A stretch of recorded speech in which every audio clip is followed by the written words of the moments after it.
Okay, hello startups. Thank you for joining us today for a very special event. I think this will be our last webinar, in fact, Carl, of the entire program before we now get into the pitching side of things. Carl Ziade is the CEO and co-founder of GAYA AI, insurance AI company. My mother also works in insurance, by the way. I think I was supposed to connect you and I did, but the dude never gave me a time. So I'm going to follow up with that actually. بعدين كارل من العائلة يعني كان AUB grad درس بستانفورد عمل ستارت ابس قبل so he's been through the whole grind يعني. We're very happy to have him here with us to give this presentation about his company and give us his tips on what he feels founders need to be able to do and to know in the current environment for startups. So Carl, I'll give the floor to you. Thank you. First thing first, everyone, video on. I'm not having this presentation while talking to myself. It's going to be boring. So video on, mute off. We're going to have a conversation. ما راح نقعد بس نقعد ننظر عليكم. This is the last thing I want to do on this morning. خلاص, everyone camera on, everyone. Ali, Aisha, everyone needs to have their camera on or we will not proceed with the session. الشباب اللي نسي يعمل ميك اب الصبح, it's okay. No, we're not going to judge. ما شكلهم كلهم سمعوك. Hi, I'll be on video in a few minutes. Just arrived at my office. Thank you. No worries. Sorry, كمان I need 10 minutes. On the research now. Hani, I have a call going on at the same time, so don't be asir. Okay, wait, like, you know, they're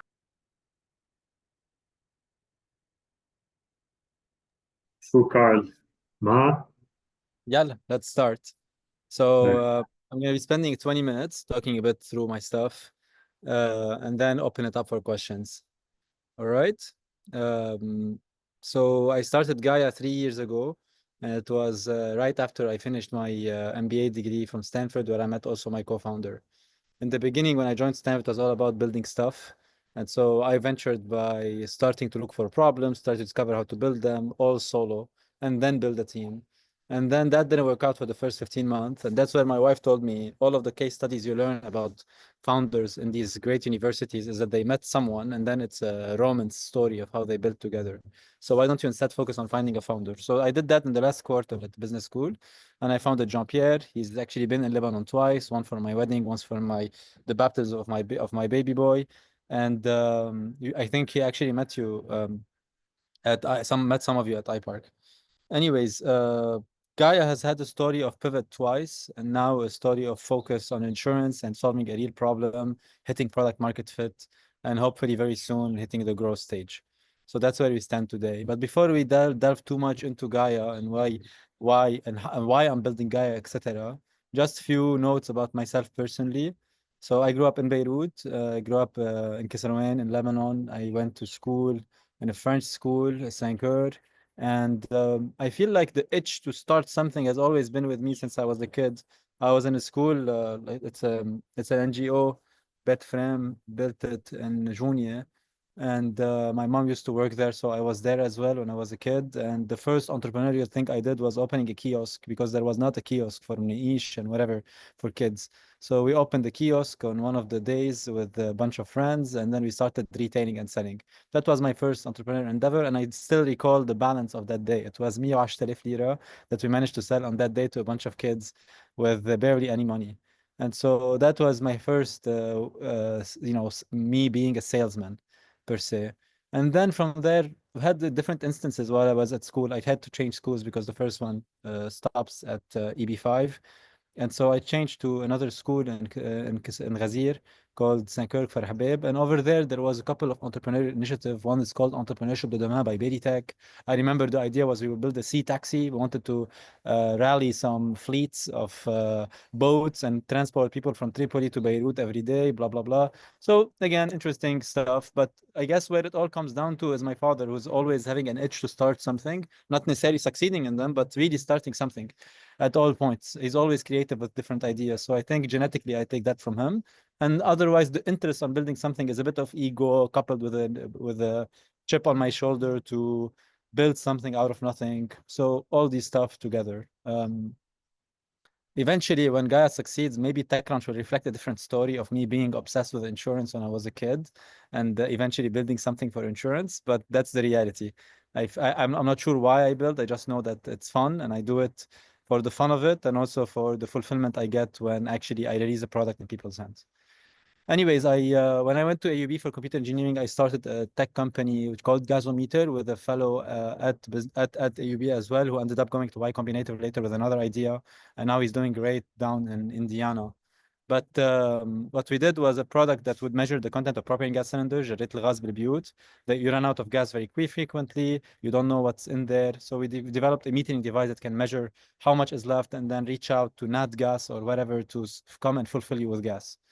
So we did that. It didn't work out. We did take some grants from the World Bank ISME grant and Hyundai startup competition, which was very live on 2016 on TV. So we won that, but never really managed to build a business around it. It was hard to raise for a hardware company. And also I felt like while I have an itch to become a big entrepreneur, I felt that I wasn't ready. I wasn't ready professionally. I wasn't ready confidence-wise, etc. So I went for consulting.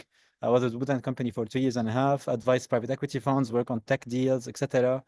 And in parallel, while still pushing on Gasometer. And then Wood & Company, with the startup experience, opened the door for me for Stanford. And then that's where at Stanford, I decided to let go of me wanting to learn by working for someone else versus learn by doing. That was like the end of it. And I started building stuff. So that was like really the origins of how I decided to build the company. Before we move into Gaia and how we approached building Gaia, any questions on the personal level from anyone?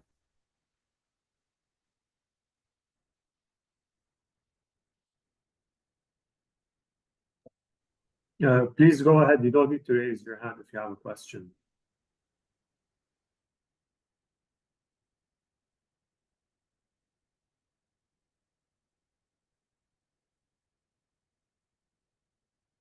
Who has a chip on his shoulder as well, and that's why they are building? Juliana's saying this is really inspiring. Great, Juliana. What inspired you? Hey, Juliana, what inspired you? Juliana? Hello. Hey, Okay, what so inspired you? I actually like story of first of all, thank you so much, Carl, for the story and Hani for like bringing you to this space. So I just feel like the way that the things that he faced and the way that he ended up like, and that there is something that he wanted like to leave the 9 to 5 and start his own thing. I just like I feel never was a 9 to 5, never in my life. wow. Ever. Consulting is not 9 to 5. It was being slapped every second of the day. So it was very intense. But yeah, I get your point. Yeah. What are you building, Juliana? I'm working on like career coaching. It's like a kit, spiritual kit about sense and planner and being something intentional about your day. So yeah, this is something like I'm working on it right now, yani. But I just feel like you are talking to me like the way that you started and these crazy things that people always tell you they are crazy for doing these things. So yeah, that's really inspiring. Cool. I actually might be in need of some coaching here. I'm a bit lost as I go about approaching my day every day. I wake up with a baby boy roaming around, and I feel like lately that I'm being ran by my company versus running my company. Very, very genuinely saying it. So I look forward to learning more about what you're building. So that's for like why I'm starting Gaia. I still ask myself every day, like, why not go and work for Google? So it's a question I do ask myself. Go make $300,000 a year. It's more than half what Gaia makes in revenue. And so these questions will always be there, even though, okay, from on LinkedIn, you might see Gaia, okay, it's succeeding, but generally speaking, every day is a question mark. And every day you decide to focus on the positive, focus on what you can control and keep pushing. And I'm sure a lot of you maybe are in your earlier stages. Some of you might be even more advanced than me in what you're building. But it's a question you'll always live. There's a constant doubt.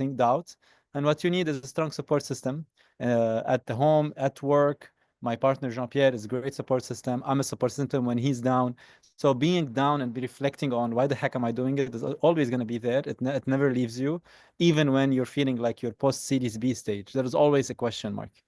And so I think that one of the ingredients of being comfortable with that lifestyle of high risk entrepreneurship, not just building a small business that can be predicted linearly, I think is that comfort with the unknown and comfort with not being in control of your own destiny just for a little bit, but then this eagerness to actually control your destiny and other people's destiny very soon.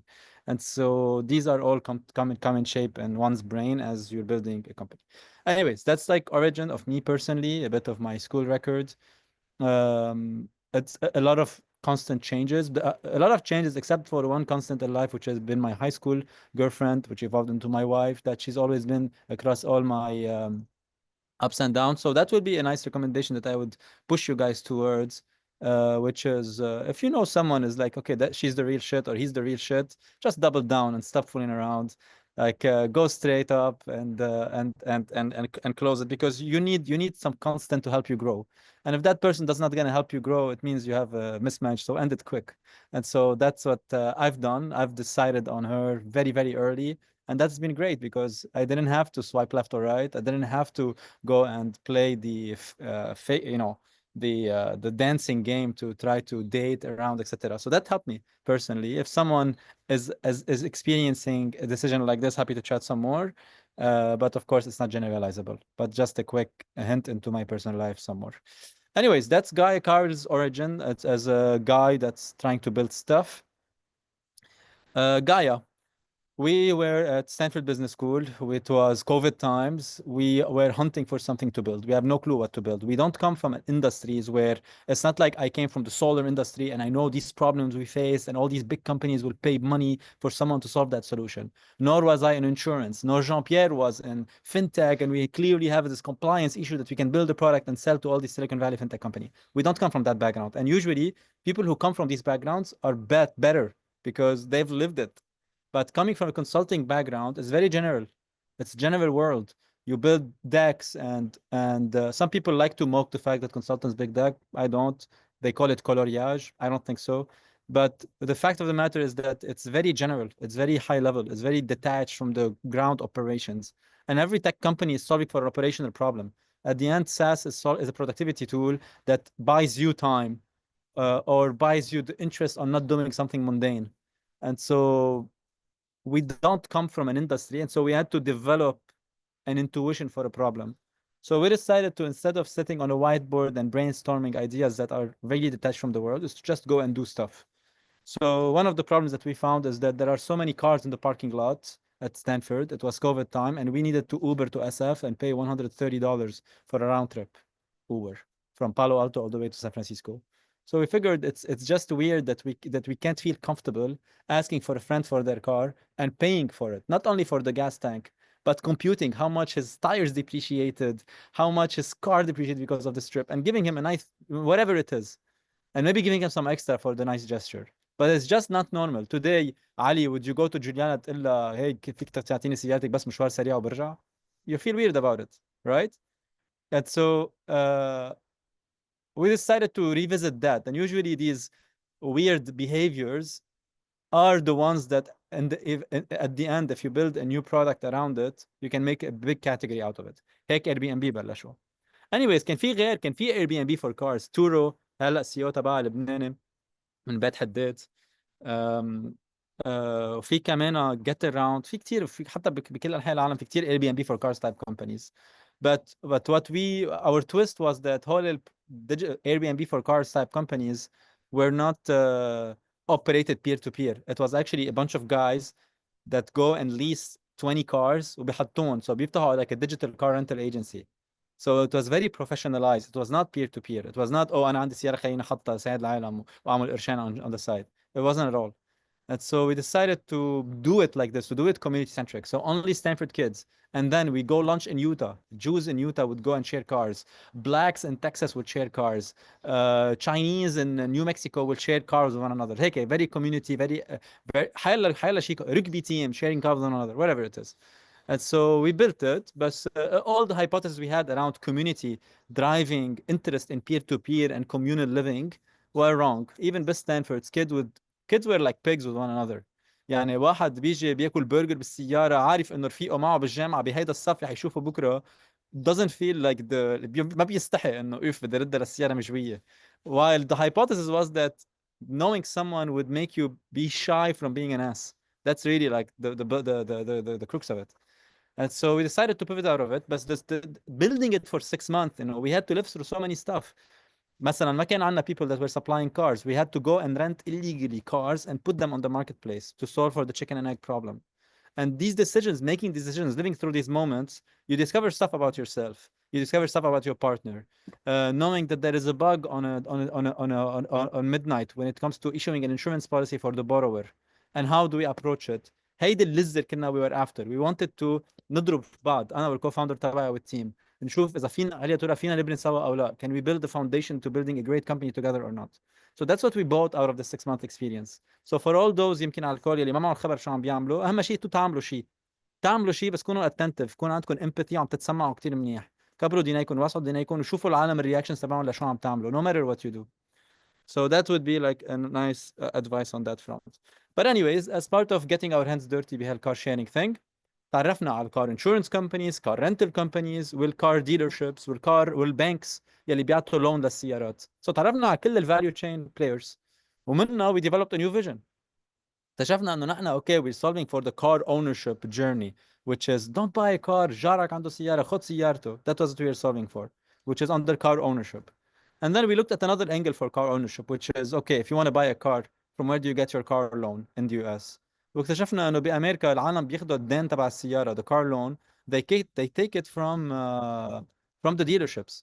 يعني المعرض تبع السيارات originate the loan. You don't get to go to بنك عودة and telling them, please, this is my salary, give me a loan for this car that I want to buy. You don't shop your car loans. And so people shop their cars, but not their car loans. So we decided to do reshopping for the car loan after it's originated, which is called refinancing. It's a very common thing. They do it in the US. And we decided to do it through insurance agents because people go naturally to their insurance agents because they are really motivated from all the ads they see on Netflix and the football stadiums. They are encouraged to reshop their insurance. So we decided to meet them where they go to save money, which is the insurance broker who's intended to reshop their insurance policy, but instead give them few clicks so that they can reshop the car loan. So we went on it. We connected with 30 banks, credit unions, fitna all in, etc. And the Fed rates were going up. And here the lesson is about timing. Wherever you build, don't try to be a salmon. Salmons حلوين في البويتس بالتيم بيحبوا يسبحوا against the flow. I'm a salmon, I'm different, etc. When it comes to venture, don't be a salmon. Like try to be where the market is. Try to ride the wave. Look at where there is a trend growing up and capitalize on it. You want a big market بيقولوا and you want a growing market, not just a big market. So we were going after a very bad time. Fed rates بأمريكا كانوا عم بيطلعوا. At the point when I reached Stanford, I could have gotten a car loan for 2% interest rates. When I left, it was around 6% because the interest rate went up globally. And so we couldn't find savings when it comes to refinancing. Usually when you refinance, you want to save people money on their car loan. So we couldn't find that. But we did spend a year trying to push that vision that we should have probably pivoted within 3 months. So we spent 9 months delaying the pivot. Why? Because we felt like we didn't do enough. And that's a fear that many of you might have internally. Like, should I just pivot? Should I just pause for a second, go take a job for 6 months, come back to it with a fresh eye, do something else just to finance my family a bit and come back to it? And I think, we glorify too much people that stick to something, like I stick to it. I fought. And then in a year, the market changed, boom, I ripped it up. Yes, that's one way, but sticking doesn't mean sticking to the company. It's sticking to the mindset of, I want to build something. Sticking to the mindset of, I want to talk to relevant customers and being attentive to their problems and not being too married to my idea. So there is no rule here. In my case, it paid off that we stuck for 9 months. Why? Because during these 9 months, people started coming to us with problems.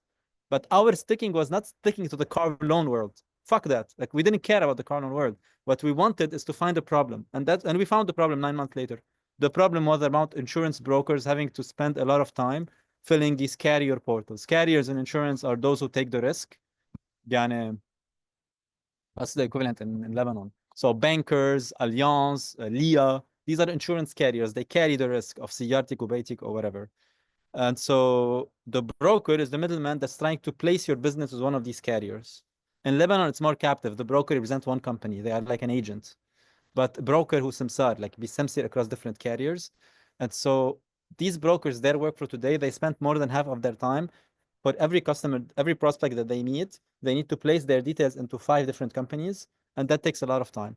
So we decided to use AI to help them pre-fill all these applications. That's what GAYA does. It uses AI to help the broker quote faster.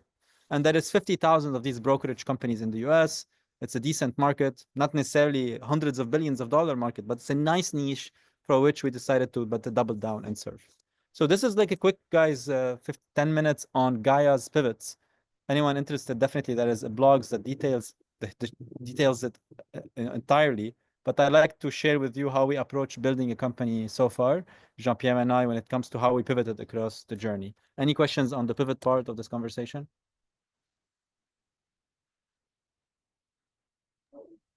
Yeah, please just unmute and ask if you have anything you want to ask about.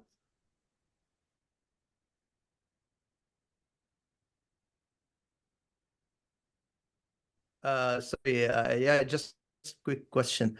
What about your initial idea? So you moved to insurance, as I understood. Sorry, I cannot turn on my camera because أنا بالضيعة والإنترنت كتير عاطل. So what did happen with your initial idea? So you moved to insurance and you focused on having an fill the make a e-broker, let's say. What about the initial idea? Sorry, say it again.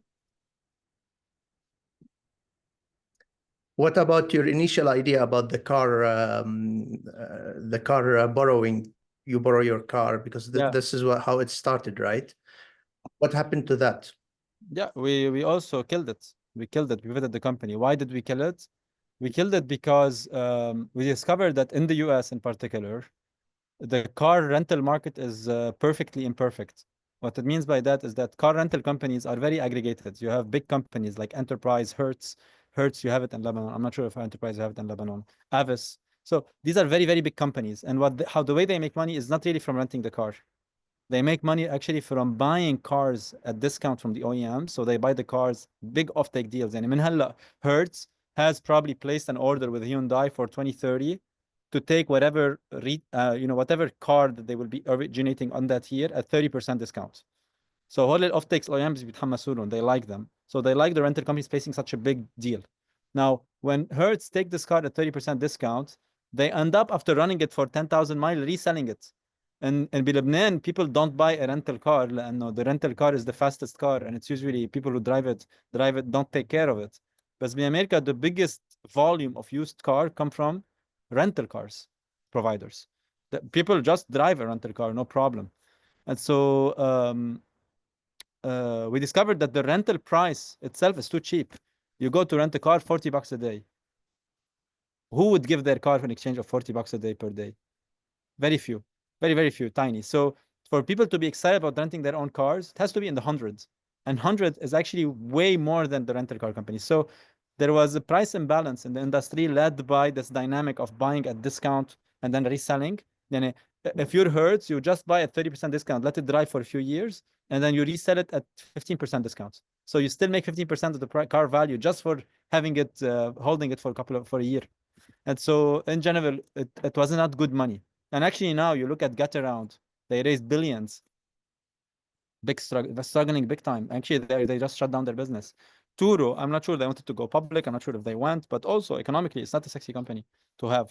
The unit economics, even though it's like asset light and we're not a rental company, so we should be better, but the dynamics of it, insurance kills it. The insurance price is so high as well on them, so a big cost, part of their cost structure, it's just not working for them. So that's why we pivoted out of it, even though we were attached to the romantic idea of revamping the behavior of letting Amin feel comfortable calling Nadine, telling her, Jay, just give me the car. I want to drop the kids and get back to you. I'll give you $10. He will never do it, even though if he needs it, he will call a taxi and do it. And so how can we change that behavior that we as human decided to have a social contract where we don't ask such a thing? It's too much. Like, we need to keep our boundaries, right? So we were excited about it, but we weren't married to it. And I think that's a quality that many people in this room today are also married to a lot of the ideas you have. And instead, you need to be married to the potential of building a big company. And the only way to do it is to be very realistic about feeling and a problem and coming together to it. Okay, thanks. Like even today in Lebanon, Airbnb, the best Airbnbs you go to in Lebanon are operated by property managers. That is Roof, ROOF. You know, hella open Airbnb, you'll find a lot of property managers listing properties. So at the end of the day, it becomes professionalized. It's like these property managers are like hotel curators almost. And so eventually this idea of peer-to-peer, actually even in Airbnb, it's not really it. Sure, you find somewhere in Italy واحد محمس عم يعمل agro-tourism بTuscany, so you go and you rent their place. But that's not what drives their volume. Anyone so building like, marketplace on the team, on the call? I think I totally agree with you because I'm already in the business of we're called Hey Ride. We're taxi for females only in Lebanon. It's Uber for females, and we're definitely facing lots of because the service providers are the people, the female drivers, but most of them they have jobs. They're not constantly online.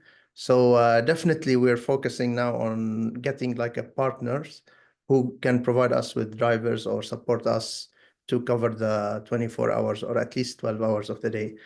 I believe the peer-to-peer is I cannot say it's a broken concept, but it needs a support in a way. Yeah, you're pricing a premium for a girl driving a car. No, it's normal rates, but they basically they don't drive our cars, they drive their cars. So they provide the service in terms of work plus the car itself. Yeah. بس بلبنان مش anyways, we can happy to chat some more about it. Yeah, sure. Feel free to reach out on LinkedIn. Cool. Who else wants to make an interjection?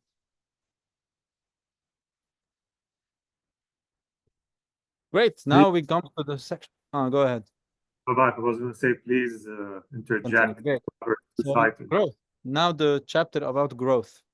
So now Gaia is about to hit its million ARR very soon. The question is, how can we become 10 million ARR? And then the question can be around, how do we go from 10K to a million? So let's start with that. The first 10,000, what I would say is that people are not buying the product, they're buying into you. All right. So there is a growing interest of startup people to being anti-social, right? Hide behind your laptop and build. Yeah, that sucks. People, when they are buying into a product, they need to buy into you. I'm not sure if the SCADX founder is here, but if a restaurant is buying your scheduling software, the restaurant owner has to love you and has to see the future with you and buy into the product today. It's almost like Patreon. You know Patreon. Some people have subscribed into channels, right? You're not paying the price of the episode. You're subscribing into their life. The first customers in a SaaS company, they are also investing in you. It's different for marketplace for you. Sorry, who asked me a question a moment ago? Qasim. So it's different a bit for you because people need to go around places. They do not care about the company itself. But there is also like some part where it actually holds true. Like even if I'm in Lebanon now, I would call a female to drive the taxi versus a man. I feel like she's gonna take much more care of it. It's gonna have nice smell. She's gonna give me water. And she's not going to be smoking. In general, I feel like as a, there is also like buying into the habit of it and into the mindset of it versus buying into the product. And that's where in the beginning, the first few thousands always come. It's believers, not just early adopters. It's actually believers, people that will buy into it to see it exist. It's almost like they want to feel cool about investing in the next big thing that they helped build, even though they didn't really help build. Maybe they helped you design a bit, but that's like the first few users. And then from there, it's about actually turning these believers into users. And that's where the hardest thing is going to be to build the product that actually delivers on the promise. And once you do that, these believers will start selling for you. A lot of people focus their effort on marketing on Facebook, etc. I think the time is gone for that. The cost of acquiring users on Facebook is gone. Optimizing your SEO, in my view, it's gone. What you need to do is relationships in today's world. Relationship. Go and talk to the customer. Let them refer you another customer. Trying to, I mean, sure, if you're selling like, I feel like Facebook and Instagram now are more like for a small independent user, the business that's like building whatever they call collier or بيبيع za'atar, and then you just over there posting so that people while they are lurking they are seeing it. There's value to that. But building your strategy about acquiring a new user and letting them know about your company just through these funnels is not the best. So growth-wise, the one thing that really characterized Gaia, even in the US, is about relationships. I've lived with so many insurance agency owners now. I've watched them work for thousands of hours. I went to their houses. I treated them with love. I know their daughter's name, their kid's name. And so that in the beginning went a long way for Gaia and really uniquely positioned us. Relationship, which is something we as Lebanese are very good at. You know, we're very generous in spirit. We can listen in. People feel they really can relate to us, etc. And so that helped me a big time. So that's like really to sums up the first part of Gaia's growth trajectory from the first 10K, which required believers, and then jumping into 100K, which is delivering on the product and also building great relationship. Any questions on that part?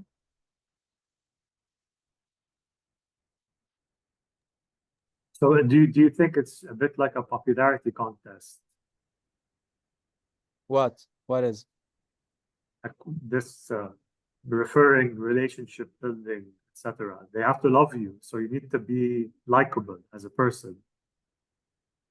Yeah, but popularity contest feels like people who are chasing likes online. That's how I feel about popularity contest. It's more about relationships. Like, you know, they need to trust you. They need to be able to call you and ask you, hey, what do you think of this other technology that doesn't relate to you? So you need to Hmm. become a centerpiece in their lives. And if you do that, they will start referring you their friends. Because they have a lot of friends in this industry. At least that's how in the US works. Like, and I bet even in Lebanon, like, if you're selling a product to Tajir, whatever, Tajir Sajjad, they know Hmm. all Tajarin Sajjad بالبلد. So if they really, really like you and they were actually delivering something for them, that's great. Maybe in the beginning they want to keep it to themselves because we have this mentality a bit of trying to compete. But eventually, if you play with your cards well, they will help you connect with their wholesaler, who will then connect you with all the other traders. I'm just giving a random example of how to double down on relationships and just be there and be available and show up. There is a lot of value to that is a bit undersold in today's blogs, and it's really centered about digital marketing. I feel like it's priced out digital marketing. So one has to feel comfortable playing the old way of marketing. That message is more for US focused companies and Europe focused companies. I'm not sure how saturated is it in the Middle East, but I feel like it's frankly very saturated as well. I have a question. Go. You're talking about the B2B model, right? Not directly to the customers, about marketing through social media, right? I'm talking, yeah, more particularly to the B2B model, but even for the Okay. even for the B2C model, I would argue that creating content out of a real experience is more important than creating a nice visual generated by AI. It's gonna lend you more love and lend you more people. And so let's say I don't know, give me a consumer product type. Well, for example, we have an e-commerce, for example. I don't think we can target like each customers and each customer by himself or call him or visit him. No, but what you can do is be like, forget you're an e-commerce for a second and be there and doing offline marketing. Just because you're an e-commerce play Oh, doesn't we mean have offline marketing, yeah. yeah. But offline marketing is not just marketing. It's about, I don't know, like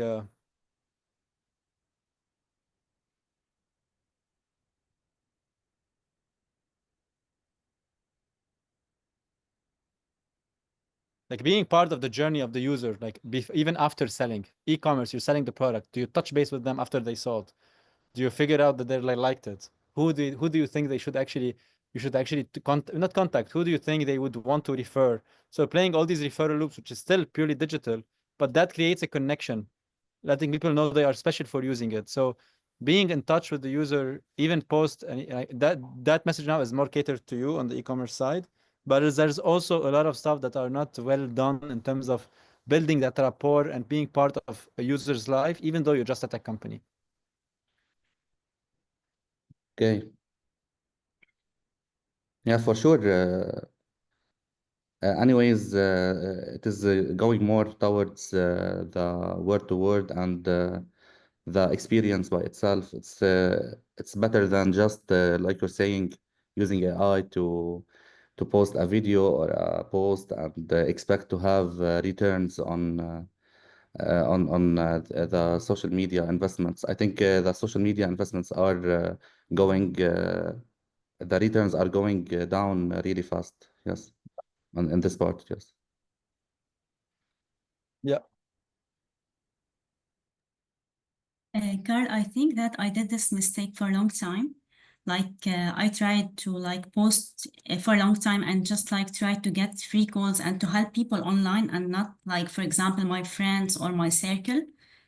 So yeah, I can just like resonate with you that this could be like a mistake for me, just like being in the digital world and not in the real world.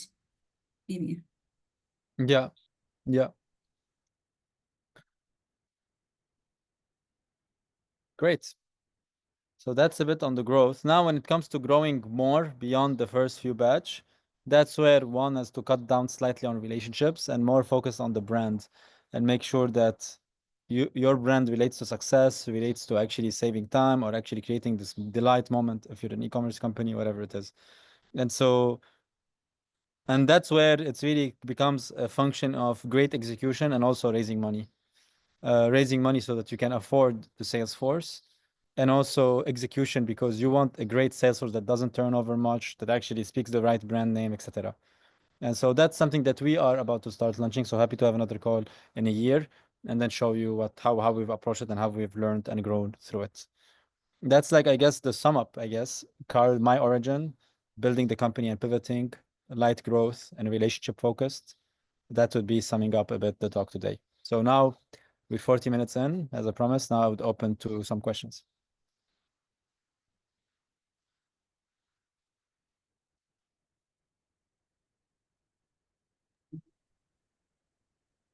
Questions, please. If you have questions, unmute and ask Carl. Thanks.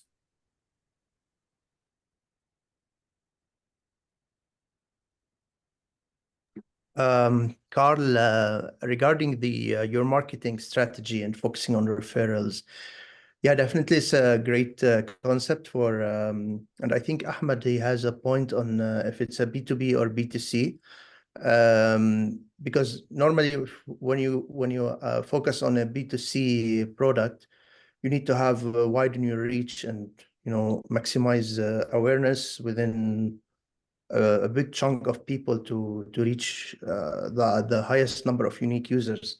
And without a paid advertising or anything that amplify the message, even you have a great content that comes from experience from real world that touch the people, but still you need to reach a higher number of people.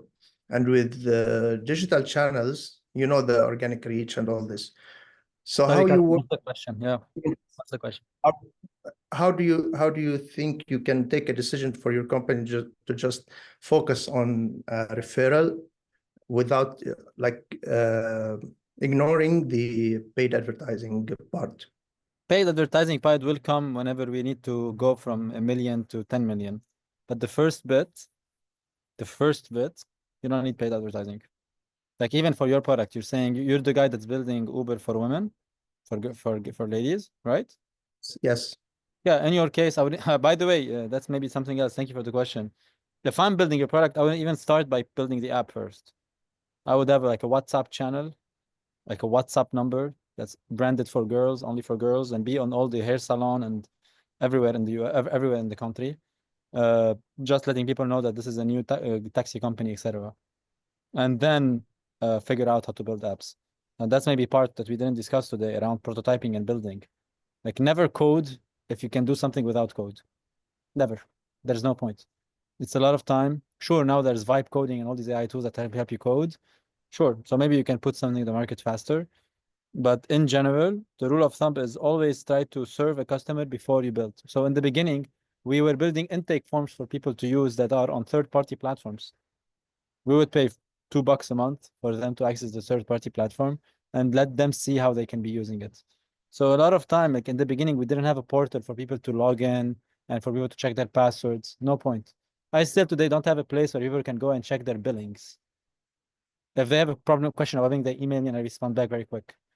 Like we're really building something that matters in the early stage versus building for the future. If there is no future, you want to know if there's a future even. And so that's like slightly tangent on the prototyping part. I'm not sure where you stand today, revenue-wise, etc.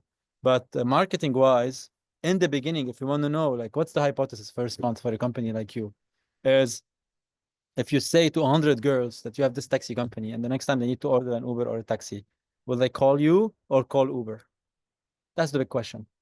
If they called Uber, and if you don't have statistically significant relevance, then people don't care. Even though it's branded for girls, they don't care about it. That's like step number one. The next hypothesis, will there be enough supply? How to drive supply? You have a big cultural shift that you need to do, which is to drive the supply side. You need to convince ladies in Lebanon to go and drive taxi cars, which is something maybe is tabooed in Lebanon. And so that's also a challenge you need to fix. So now you need to go and do an educational piece to have women that are in low to middle income go drive their cars. And then you have the third hypothesis, which is it legal? It's not legal. And so you need to, I mean, the Ubers today have Numra Hamra in Lebanon, I know. I'm not sure if the women that work for you have Numra Hamra. Eventually you'll have to. And so then it's going to become, okay, you need to go and raise a lot of money because you need to go and have a lot of taxi drivers repurposed into ladies driving them and then go to market with them. And so paid marketing in your case, in the early days, is going to be like maybe getting you some customers, but it's not going to be the best filter for hypothesis testing. The best filter for hypothesis testing is to have a bunch of girls going around traditionally, and let's say you're at the cinema door. Kids are leaving the cinema.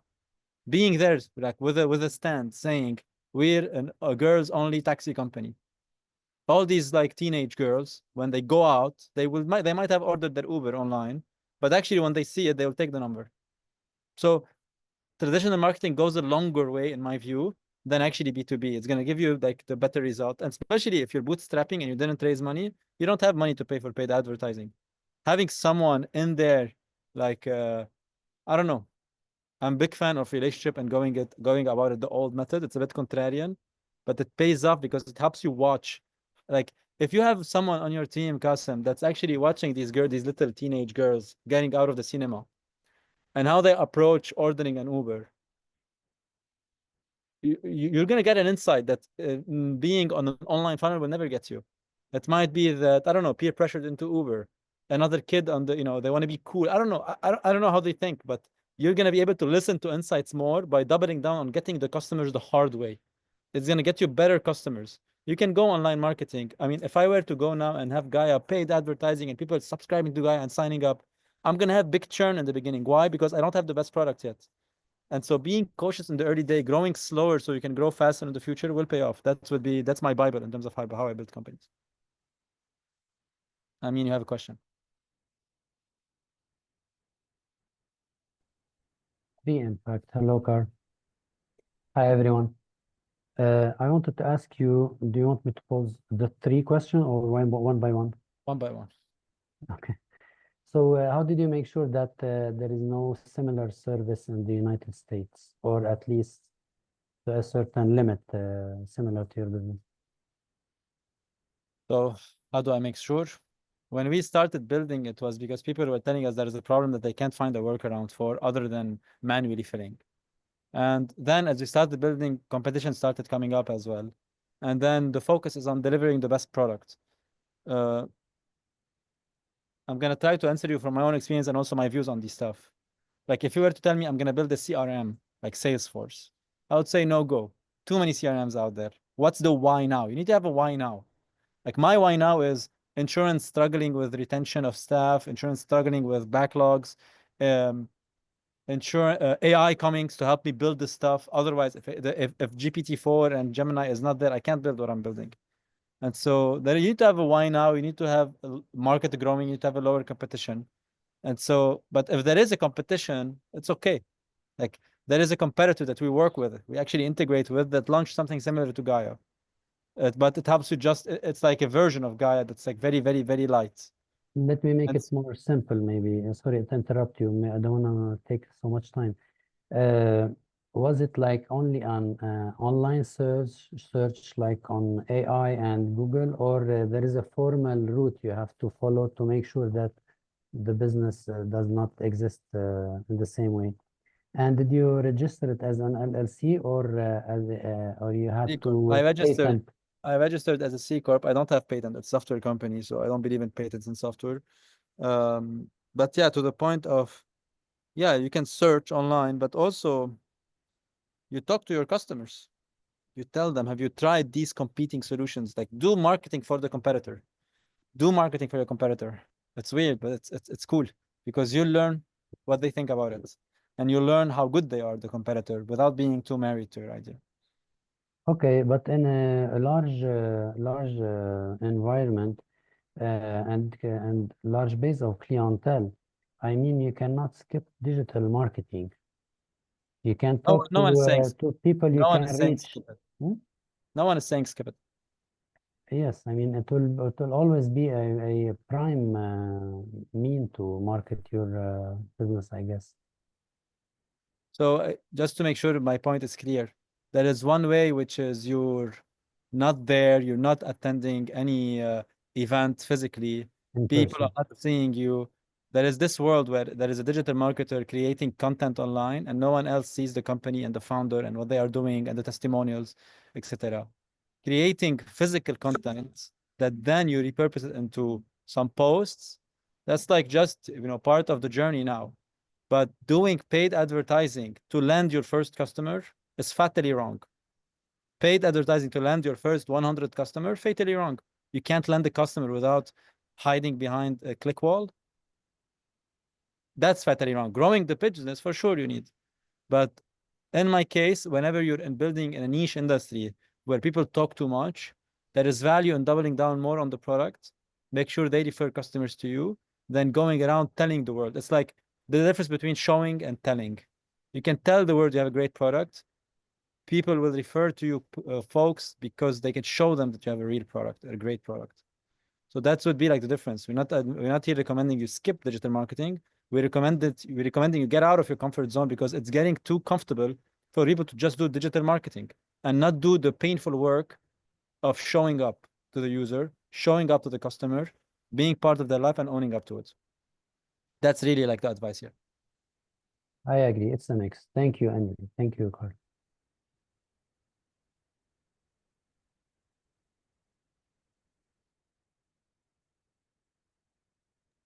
Any other questions for Carl?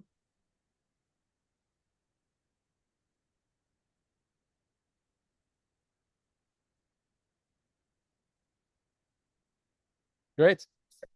Any parting shots, Carl? Any parting thoughts? Hmm.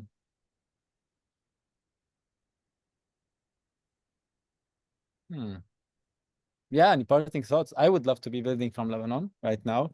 We're now making a family here. My wife is expecting, and we have already one boy. And it's just hard to be living here while building here. And so it's a great opportunity and privilege now to be as well in the country in Lebanon, now that things seems to be coming back together with the other Arab players. There is an immense growth that's coming soon. So what I would push you guys, everyone on the call, is not to focus too much just on your Lebanese market. You need to find the niche you need to deliver by showing up, etc. We talked about it. But you also need to be very comfortable with knowing your Arab neighbors. So for those of you that didn't go to Jordan yet, find a way to be in Jordan for a bit. For those of you that weren't in Egypt yet, find a way to be in Egypt for a bit. Learn about the other Arab blood. Feel how they perceive stuff. Culturally, we're very diverse. Even the Arab community, Saudi is different than Emirati, and etc. But we as Lebanese, we have the capability of understanding nuanced cultures. We pride ourselves to be slash Phoenician, slash Arab, slash European, slash whatever. We're taking too much. We take too much pride in being a chameleon that can fit in any society. So double down on that and go and read what the Arab friends would do. Like, you know, for your business, Qasim, you need to have insights. I don't know if you have already, but you need to have great insights beyond just researching. And so that's one parting thought. The second parting thought is talk to your competitors. Be friends with them. It's okay. You're competing. Don't be too much like focused on like, oh no, they will take my business. No, talk to them. Like I always and when I was in Lebanon, I was encouraging everyone that I met to go talk to the people that are building something similar. Swap notes. Like if you're building a market that's so tiny that you need to eat it all, change what you're building and try to build for a bigger market where there is a pie for everyone. The third parting thought is reach out, ask for help. Very few time I do have people reaching out for an entrepreneurial question. I have a lot of Americans that reach out for entrepreneurial questions. An American that I don't know, sure, I went to Stanford. They might be going to Wharton. They reach out asking for help. We jump on a call. I rarely find a Lebanese guy reaching out. And the question is why? And just for you to know, guys, for those of you who are like, yeah, you know, I don't know them, I'm not sure. Like if you don't ask for something, you're never going to get it. So don't build a company if you can't ask for help. If you can't be comfortable with reaching out to people you don't know with a specific ask, don't build a company. Go work for someone. You make good money. You make good living. But if you're not comfortable with being in this uncomfortable seat, don't do it. And so I would challenge you to go and reach for help. And remember, in general, people like to help. People like to help, meaning they take pride in helping. Selfishly, I like to help because I feel good about it. Qasim, if you reached out, I'll help you. Not because I care about your girl only Uber. Because I like to feel like if Qasim made it, I helped Qasim. I want to just be able to say this. And so reach out for help. These are the three parting thoughts I would say. Ask for help. And I forgot the first two. Talk to your competitors. Yeah, I talk think to your competitors. what is a bit counterintuitive is talk to your competitors. So that's the best one, I think. Talk to your competitors, really, guys. Like Qasim, I'm sure there are so many companies that try to build something like this internationally. Reach out to them. Because your biggest part is about educating women to drive cars. Like that, your biggest problem, I guess, is not the demand. The demand will be there. The problem will be supply. And Correct. Yes. Say what? Yeah, I'm being like, yes, correct. Yeah. And so yes, I totally reach out. agree. Reach out to all the competitors. You're telling me, you know, Saudi Arabia now, women have been driving for a while now. There is no taxi for girl company yet. There must be. Talk to them, even though you're competing. Talk to them. Approach them. Be the underdog. Tell them, hey, I'm trying to build this company. I'm thinking of the Lebanese market. I want to swap notes with you. They'll take your call. You're nothing at this stage. I mean, I suppose you're still a fly on the wall. And so take pride in being nothing in the early days because people will not have high barriers to you. And in general, competitors would appreciate an overzealous guy that's trying to build something because they want to recruit you. They would rather you become the GM of Lebanon. So they will open up. You'll build a good rapport. So again, I'm using you, Qasim, because you're the only guy that, you know, you're one of the few guys that volunteered to sharing what you built on this call. But yeah, talk to your competitors, ask for help, and good luck. And be interested in your neighbors. The Arab market will, if you're building just for Lebanon, it's not a venture backable company. So don't fool yourself too much. If you're building just for Lebanon, it's not a venture backable company. To know if you're building a venture backable company, you need to have the empathy you need for the Arab world. So make sure to go out there and talk to them. Great. Thank you, Carl, for these final thoughts. So I guess we've come to the end of the session. As Carl said, please, if you have questions, reach out, ask for help. I think Carl would love to help if anybody has any more detailed questions. And thank you, Carl, for coming. It was very interesting, as usual. Awesome. Thank you, guys. Bye, Bye-bye. everyone. Bye. Thanks, Carl. Thanks.